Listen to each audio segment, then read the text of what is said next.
Hey everyone, and welcome to this explainer. Today, we're diving into a totally fascinating intersection of cutting-edge tech and human survival. We're looking at what happens when the grid goes completely 100% dark.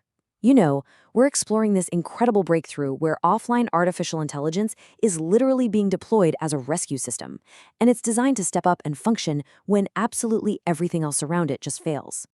To really get why this is such a game changer, we have to look at the catalyst, the catastrophic 2022 Pakistan floods. The numbers here are just staggering. We're talking millions of people stranded, and entire physical infrastructures washed away in a matter of hours. And here's a pretty scary reality about major natural disasters. Cell networks can literally fail within minutes because of power loss or cut fiber cables. For the flood victims, the absolute most dangerous part of the disaster was this instant digital blackout. Entire communication towers just collapsed. That meant people had zero internet, no mobile signals, and terrifyingly, no way whatsoever to call for help. So it begs the question, right? How do you call for help when networks completely fail? It's a pretty chilling thought. But, it really exposes a massive fundamental flaw in our survival strategies.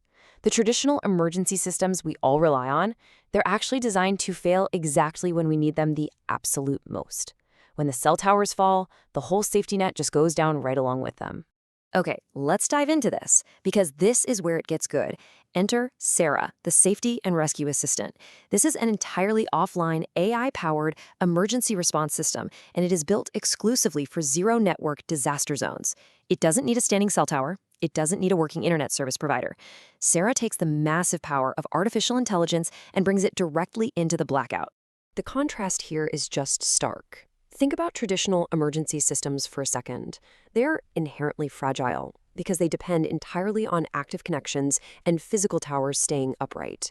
SARA completely flips that whole model on its head.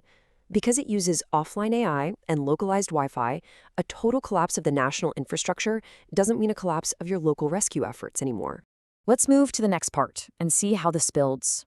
Kind of look under the hood a bit. How does a single data pocket actually make the journey from a stranded victim to a rescue coordinator without any internet? Well, the whole architecture relies on three really crucial steps: connecting to local Wi-Fi, sending data offline, and finally processing the whole shebang with Gemma 4 AI. So let's break down step one. When standard cell signals are completely dead, SARA deploys physical, battery-powered local Wi-Fi hotspots. And the brilliant part is, victims don't need a cellular signal or any fancy special equipment. They just turn on their smartphone's Wi-Fi and connect to this local node, literally exactly like you would at your local coffee shop. It establishes an immediate, localized digital bridge that is completely independent of the national network. And once you've got that local connection made, that critical data can actually start moving. Victims can totally bypass the wider blackout to send voice messages, which is absolutely crucial when panic sets in and typing is just too difficult. They can also send photos to reveal exact environmental hazards and, of course, direct rescue requests. All of this incredibly rich data travels entirely over that local hotspot network. Now, what's really interesting about this slide is step two, what we call the offline brain. Imagine hundreds of panicked voice notes and photos flooding in through these local hotspots. Normally, parsing through all of that requires massive cloud servers. Actually, scratch that. You'd usually need a massive data center. But SARA changes the game by using Gemma 4, running entirely on edge hardware right there on the ground. It digests and processes all this complex, unstructured data locally. Not a single byte ever has to touch the broader internet. Which brings us right into step three, real-time rescue prioritization. Because it's processing everything locally, the Gemma 4 model acts like an automated triage nurse. It's rapidly scanning incoming voice notes for keywords like injured or trapped, analyzing those photos for structural damage, and instantly flagging the most critical requests.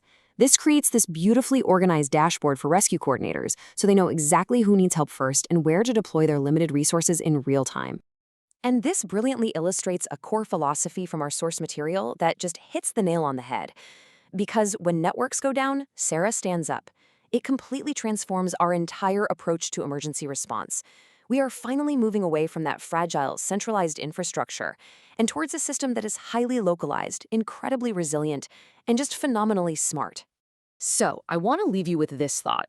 Could localized offline AI become the ultimate backup plan for our entire global infrastructure? As we face increasingly severe disasters around the world, moving the brain of our rescue operations offline might just be the absolute most important technological shift of our time. Thank you so much for joining me for this explainer. Keep asking questions, keep learning, and as always, stay curious.